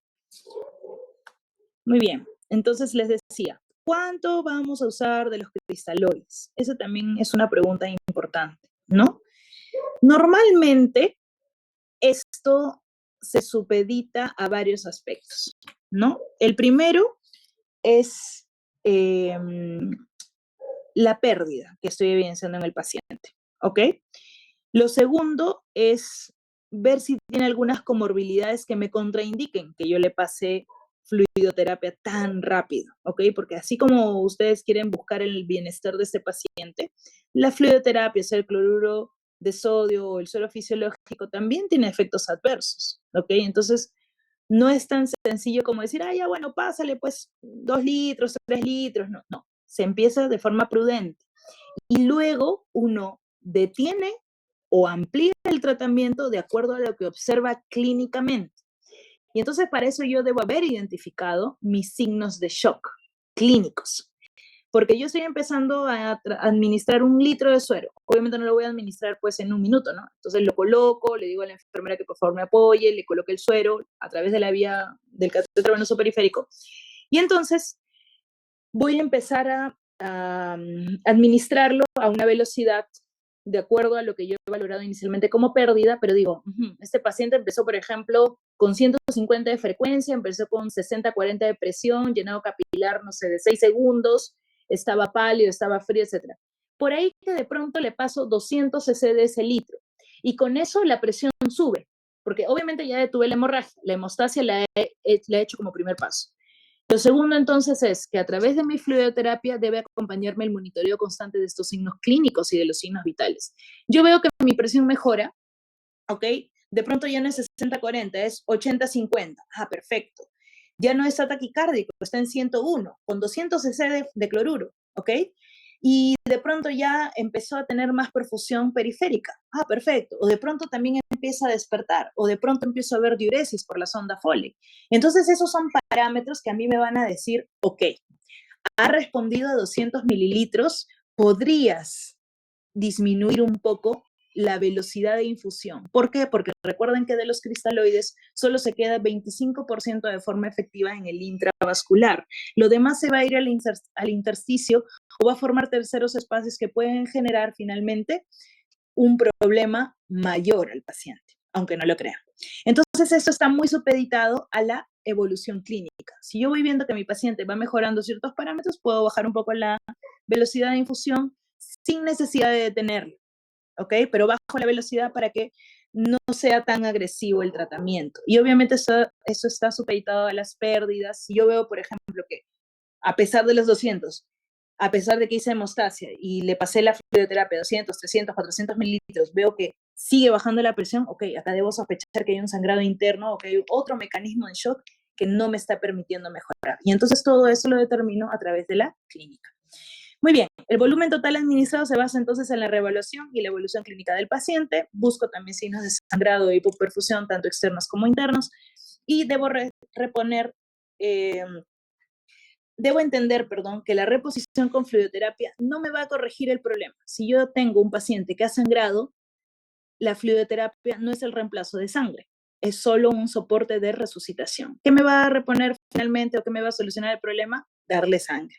Y entonces ya también, si yo al primer momento veo que mi paciente entra a esta emergencia sangrando y que mi necesidad es hacer hemostasia y reponer fluidos para resucitación inicial, automáticamente también debo estar llamando a banco de sangre para que venga con su paquete globular a prestarme ese soporte, porque finalmente va a ser lo único que va a generar estabilidad al paciente, ¿sí? Porque no lo puedo llenar de fluidos, eso es contraproducente para él, a la larga y te diría yo a mediano plazo.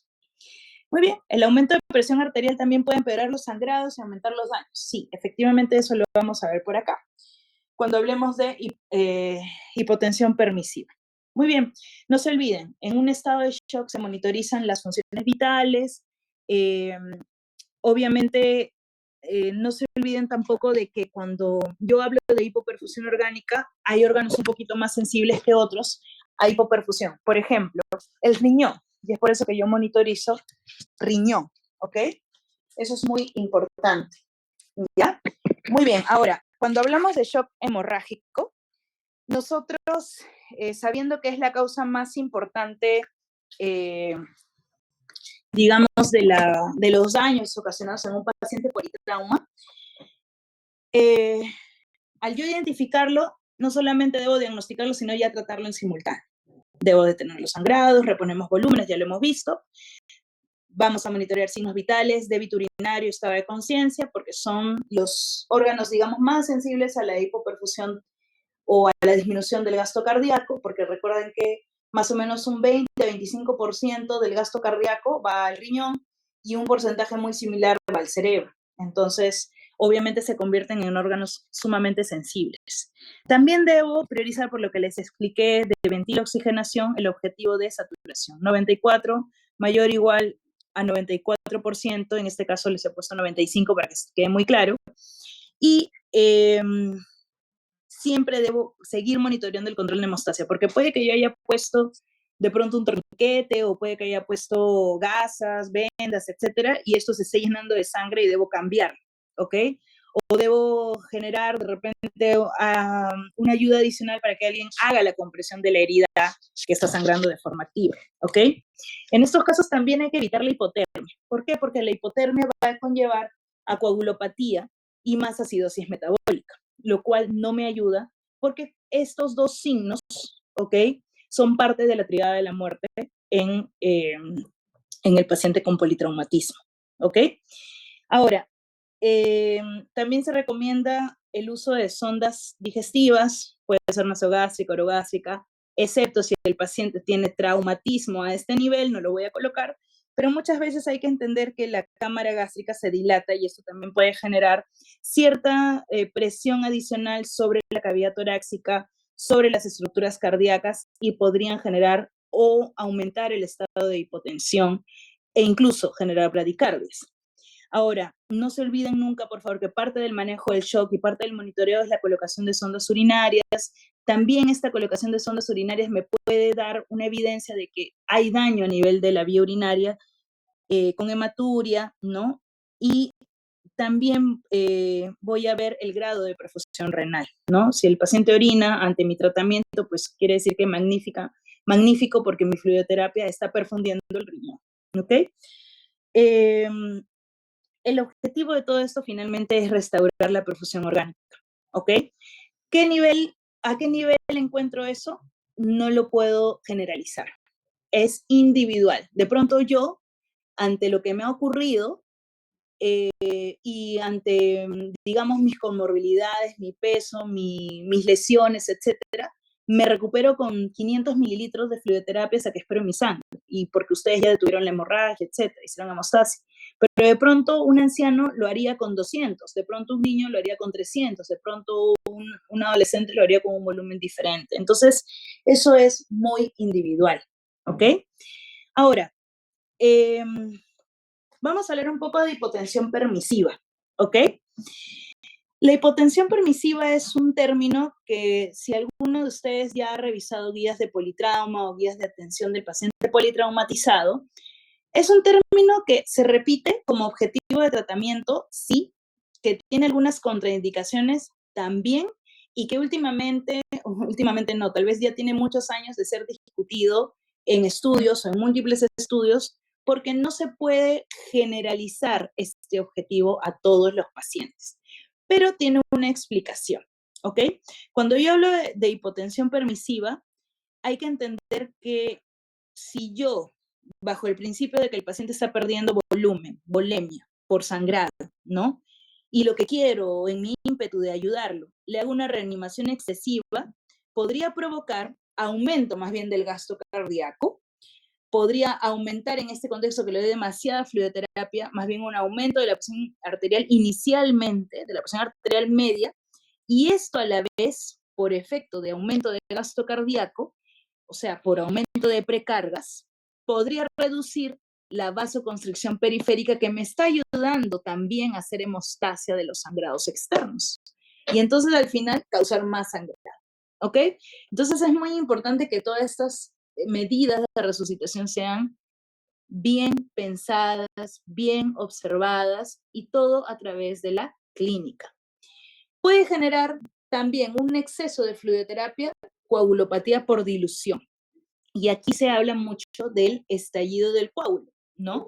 Cuando tú excedes la fluidoterapia, puede generar desprendimiento de coágulos en sitios que se estaba generando ya la hemostasia efectiva y obviamente genera más sangrados y más coagulopatía en este contexto. Más fluidoterapia también se asocia con más hipotermia.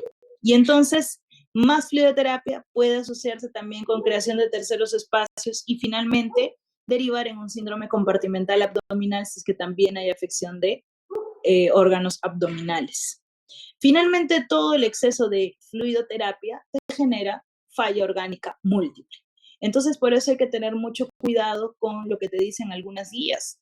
Sí, que pásale 1 litro, que hay que ser agresivos. Eso lo decían guías antiguas. Esto de la TLS se va modernizando cada vez más y se va evidenciando también en algunas discusiones que obviamente esto tiene que ser bien medido.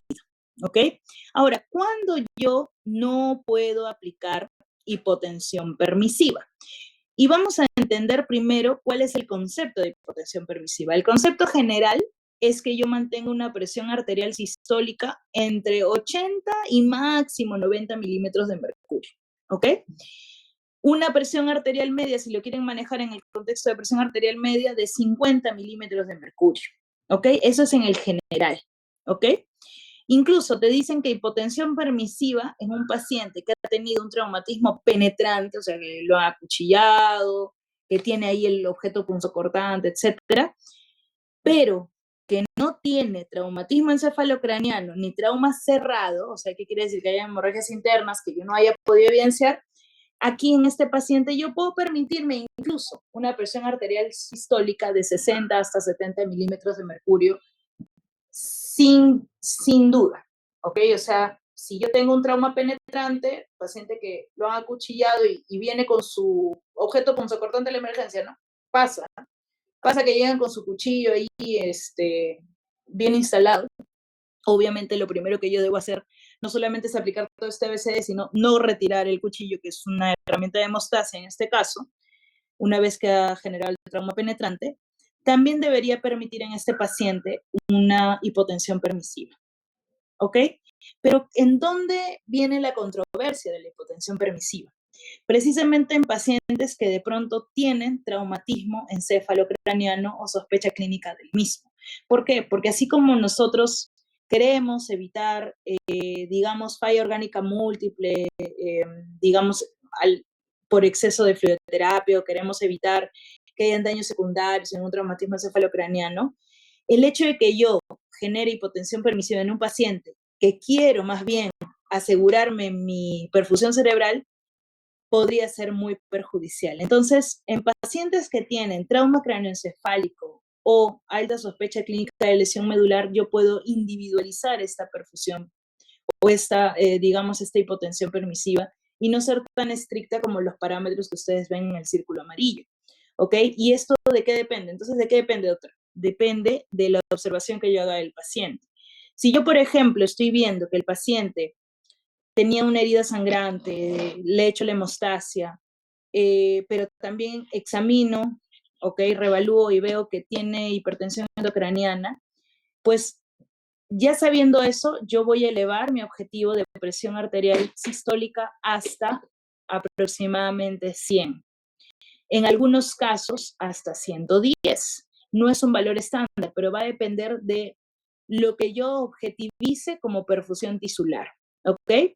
Y muchas veces esto va a estar condicionado por la escala de Coma de Glasgow y por las pupilas.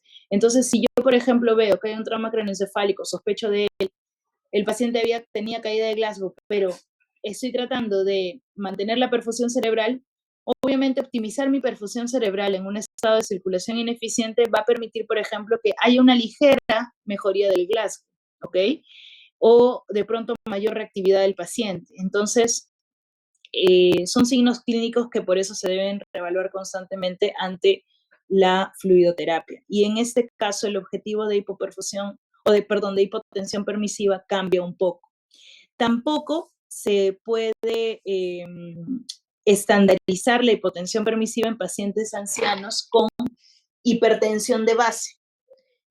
¿Por qué? Porque estos pacientes están acostumbrados a vivir con presiones arteriales sistólicas o presiones arteriales medias un poco más altas que el estándar, ¿no? Entonces, por ejemplo, ¿no? Con ellos no puedo ser tan estricto como decir, ya, a ver, este ancianito de pronto ha estado sangrando activamente, o este ancianito tiene hipertensión arterial y decir, no, ¿sabes qué? Es que mi guía me decía que solo podía permitir hasta 50 de PAM o sistólica de 80, ¿no? O viene con un trauma penetrante. No, sistólicas de 60, no.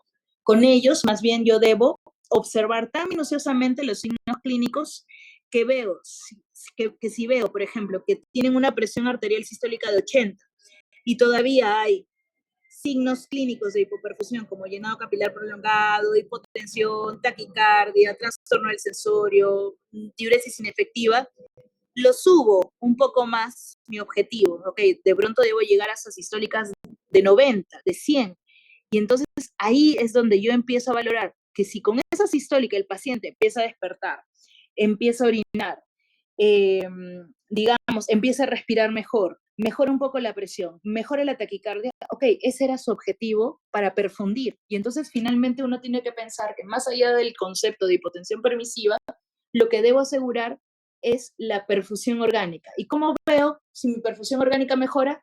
Solo clínicamente. ¿Ok?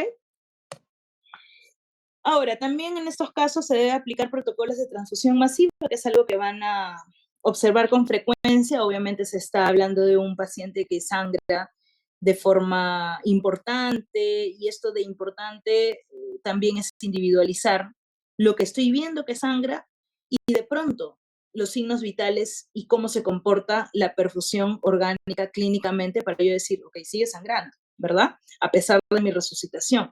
Y entonces aquí debo aplicar protocolos de transfusión masiva si mi sospecha es que este shock está siendo regido por hemorragias. Cuando yo hablo de transfusión masiva o este protocolo, se define como la transfusión de más de 10 unidades de paquetes globulares en las primeras 24 horas o de más de 4 unidades en una hora, ¿ok? Obviamente esto, que se quede en el intravascular de forma completa y efectiva, mejora la supervivencia en comparación al uso excesivo de cristaloides, ¿ok?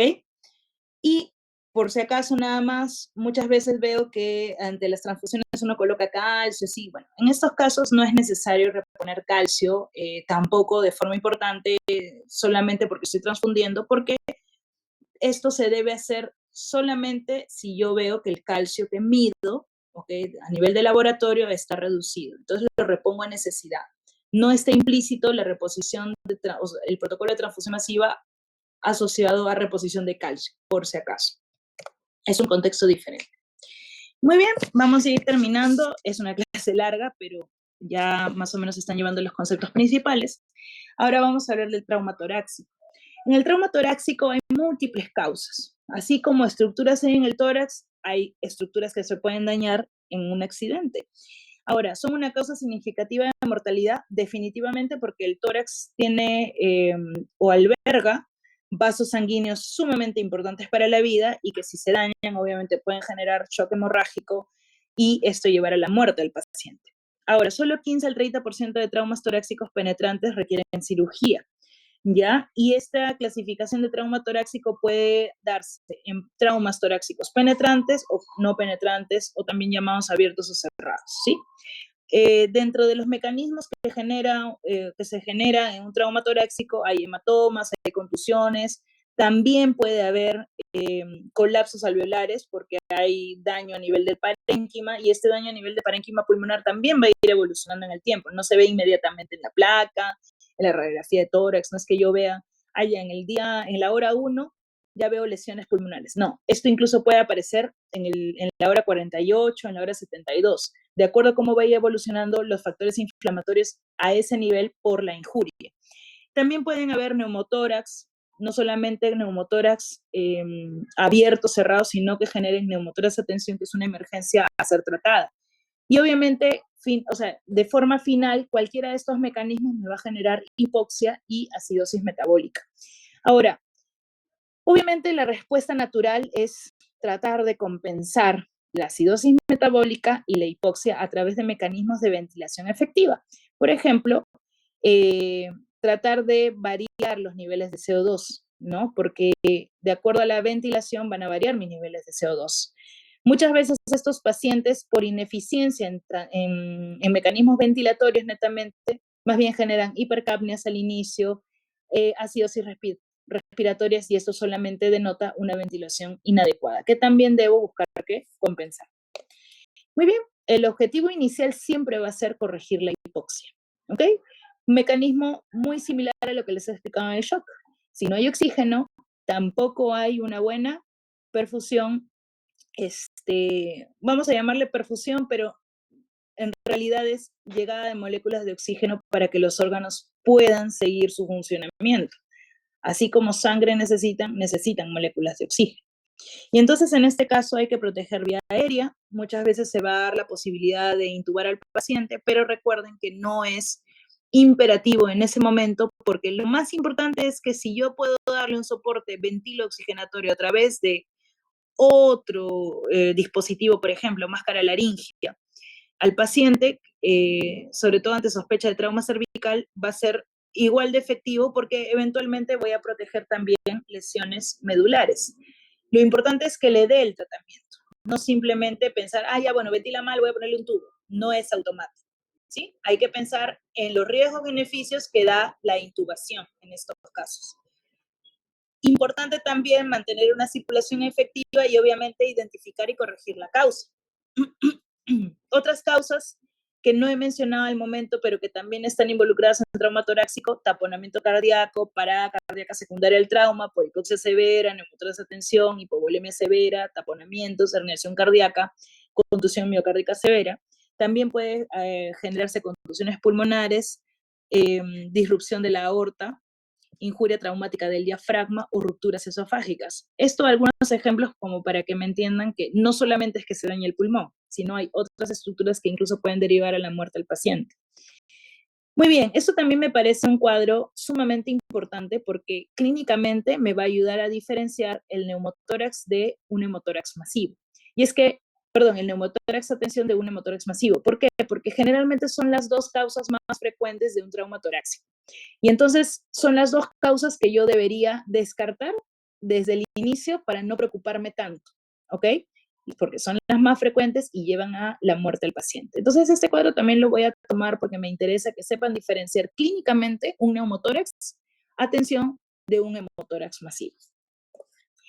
Ahora, cuando hablamos de neumotórax, obviamente el concepto como tal es la presencia de aire en el espacio pleural donde no debería haberlo y que causa el colapso del pulmón del mismo lado, tal vez de forma parcial o de forma completa.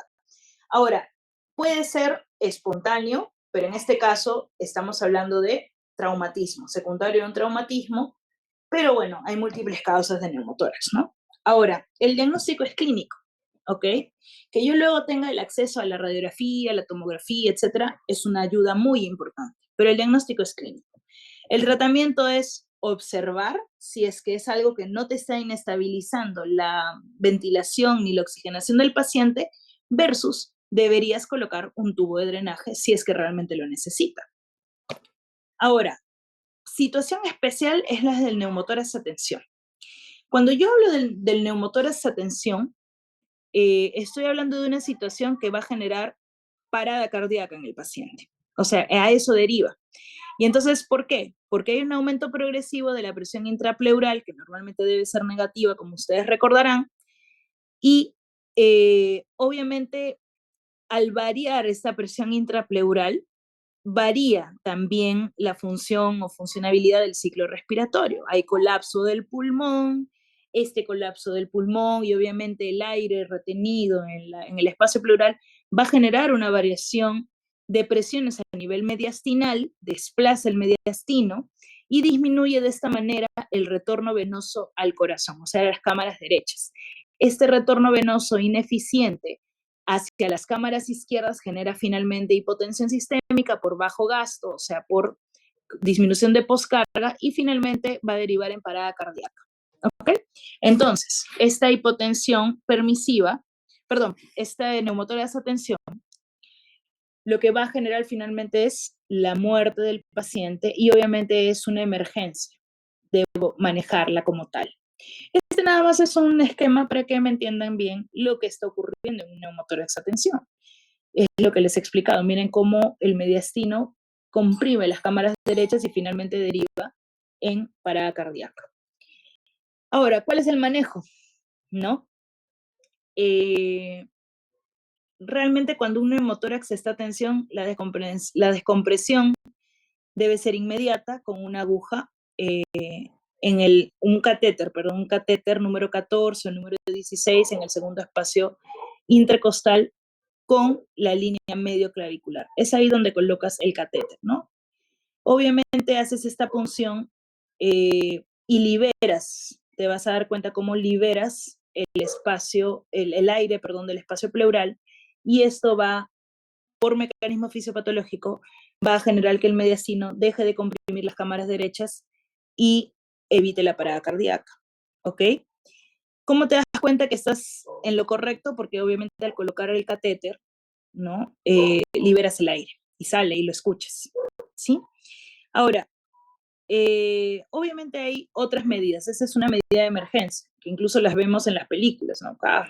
Le colocan un catéter en el segundo espacio, una agujita en el segundo espacio intercostal con línea medio clavicular, pero lo correcto finalmente es que lo evalúen de pronto el cirujano vascular, ustedes mismos, y finalmente coloquen un tubo de drenaje torácico, ¿sí? Dependiendo de la magnitud del neumotórax remanente después de esta maniobra. Ahora, otra de las formas de darle soporte a esta situación es la oxigenoterapia, ¿ok? Eso también acelera la reabsorción del aire pleural, ¿sí? Ahora, cuando hablamos de un neumotórax abierto, traumático, ¿qué quiere decir? Que yo de pronto sufrí una contusión o una lesión, perdón, por un objeto punzocortante realizan a través de esta punción una apertura desde lo externo hacia mi espacio pleural y por ahí va a empezar a pasar el aire, va a entrar aire. Y entonces obviamente va a llegar a lo mismo. Voy a llenar de aire mi espacio pleural que normalmente no debería tenerlo en esa magnitud y genera el mismo mecanismo neumotórax a tensión. ¿Qué hago en estos casos? Como en la imagen lo ven, debo en un primer momento, claro, en un momento donde de pronto no tengo más herramientas, un tubo de drenaje, etcétera, debo colocar algo que evite que el aire siga entrando, pero que me permita salida de aire. ¿Ok? Porque la ventilación, la oxigenación que yo le coloque al paciente va a permitir que el aire que está en el espacio intrapleural salga.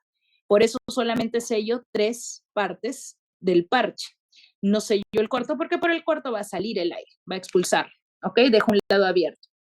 Pero ya no va a haber pase de aire hacia la pleura. ¿Ok? Y ya luego daré el tratamiento definitivo que es la colocación del tubo de drenaje torácico.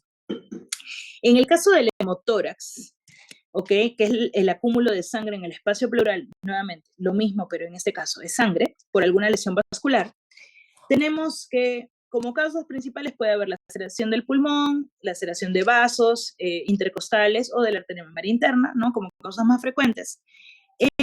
Y es muy importante que tomemos en cuenta este cuadro clínico porque podría tratarse de un hemotórax masivo. O sea, cuando hablamos de hemotórax masivo, estamos hablando de 1 litro de contenido en la cavidad pleural. El diagnóstico también es clínico y si tengo una radiografía, pues perfecto, ¿no? O puedo también detectarlo a través de una ecografía de emergencia. Muchas veces no tenemos digamos, el aparato que nos permita tomar una radiografía portátil, dependiendo de dónde estemos trabajando, ¿no? Pero de pronto tenemos un ecógrafo. Eso a veces sí hay. Ahora mucha gente estila comprarse su propio ecógrafo portátil y, bueno, lo llevan, ¿no? Pero es una buena herramienta para detectar ese tipo de problema, tanto en el neumotórax como en el hemotórax. ¿Ok? Eso es básicamente lo que sucede también, ¿no? Solamente para que lo vean en un esquema mucho más bonito, más didáctico, más académico, hay sangre en el espacio pleural que también empieza a colapsar el pulmón, de tal manera que también podríamos hacer que esto genere parada cardíaca. Tratamientos. Y esto, tanto el del neumotórax como el del hemotórax, lo tomo en el examen. ¿Cuáles son los tratamientos? Primero, si sé que el paciente está sangrando y ese es un sangrado interno en el espacio pleural, debo aplicar medidas de resucitación en relación a circulación, o sea, manejo de shock, que ya hemos hablado ampliamente. Claro, yo sé que es sangre lo que está perdiendo, entonces esto finalmente va a llegar a lo quirúrgico, de pronto, porque hay lesión vascular o hay lesión pulmonar, etcétera. Pero debo reponer entonces sangre, porque sé que lo que está perdiendo es sangre. Ya llamo a banco de sangre, empiezo el protocolo de transfusiones. Y debo colocar un tubo de drenaje torácico, ¿ok? ¿Cuándo? Cuando tengo evidencia o sospecha de que hay más de 200 mililitros de sangre contenida en el espacio pleural. ¿Qué tubo coloco? Un tubo de calibre 28, 38 French, cualquiera de los calibres que estén entre esos rangos, entre el quinto y sexto espacio intercostal con línea axilar media. ¿Ok? Ese es el punto referencial de la colocación del tubo de drenaje torácico. Y entonces luego debería yo llamar al vascular o yo misma colocar un tubo de drenaje torácico si no hubiese un vascular o si no hubiese un cirujano. Pero otra de las medidas que de pronto también se pueden aplicar en casos de suma urgencia o casos refractarios donde no pude, o sea, tengo sospecha clínica del hemotórax, tengo un ecofaz que de pronto me dio evidencia de hemotórax y no he logrado resolverlo, debo hacer una toracotomía de emergencia. ¿Ok? ¿Por qué? Porque obviamente es la única forma de poder liberar ese espacio y no generar finalmente una parada cardíaca. Y eso al momento ha sido todo. Espero que les haya servido. No sé si tienen alguna pregunta.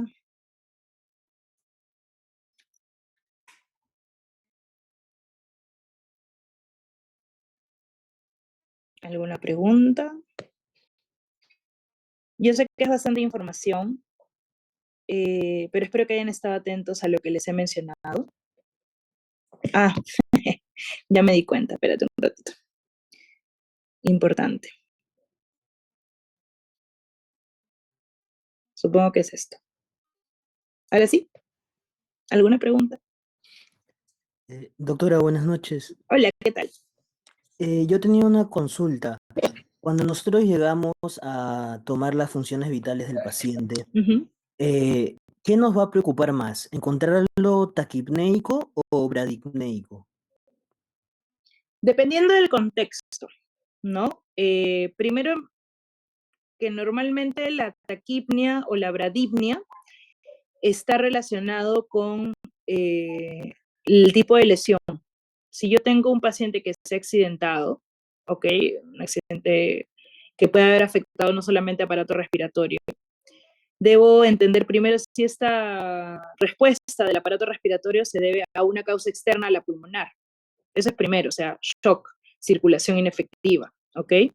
Estado neurológico.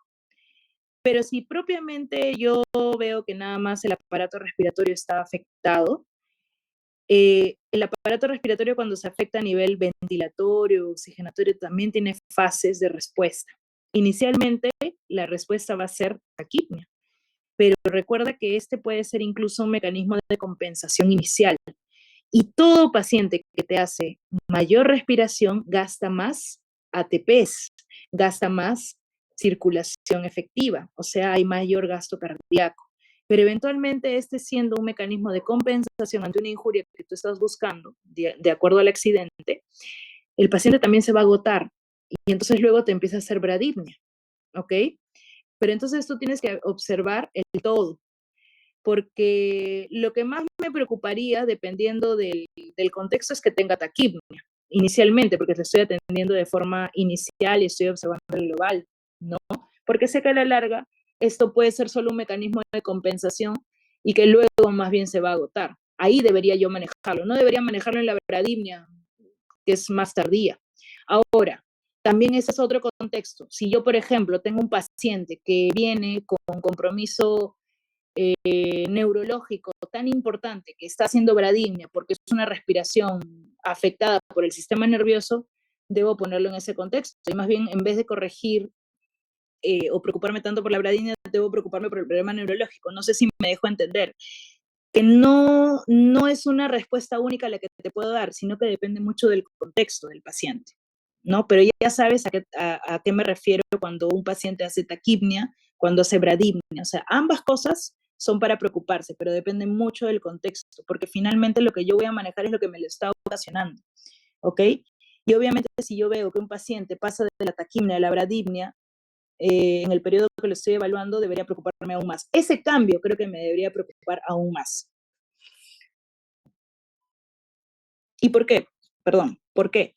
Porque finalmente la bradimia va a generar retención de CO2 y el CO2 en aumento me genera cambios a nivel también de circulación y eso me puede generar más shock. Eso sería. No sé si me dejé entender. ¿Quién me lo preguntó?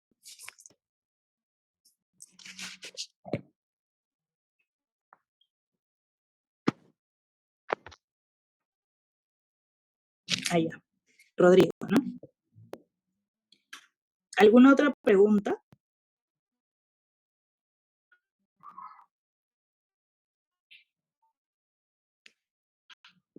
¿Todo quedó tan claro, en serio? Digo, ¿no? Es el momento de hacer preguntas, pero si no hay ninguna pregunta, también lo entiendo porque son bastantes temas en una sola clase. El manejo del paciente politrauma no es algo que se pueda aprender en una sola clase, ni tampoco leyendo una sola vez esa guía, ¿ok? Ah, perfecto. Carolina me dice que todo está claro. Pero sí, por favor, recuerden que lo único que deberían ustedes llevarse memorizado de esta clase, aparte de los cuadritos que les dije memoricen, ya lo revisarán en la de grava, no lo sé, o se lo comentarán a sus otros compañeros.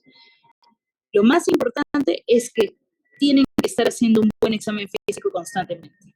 Y esto implica priorizar lo que podría matar al paciente. Entonces, no tengan miedo de afrontar esta situación, que nos va a tocar a todos, ¿ok? Pero sí tengan miedo de distraerse, eso sí, o de que no les importe, o de confiarse. En estos casos no se pueden confiar, en estos casos vale más pecar un poco en exceso de examinar, monitorear y ya valerte de herramientas como exámenes auxiliares, tomografías, etcétera, para poder brindarle la mejor atención a tu paciente y evitar secuelas o mortalidad en las siguientes horas. ¿Ok? Entonces, bueno, yo les agradezco por su atención y ya les estoy pasando las diapositivas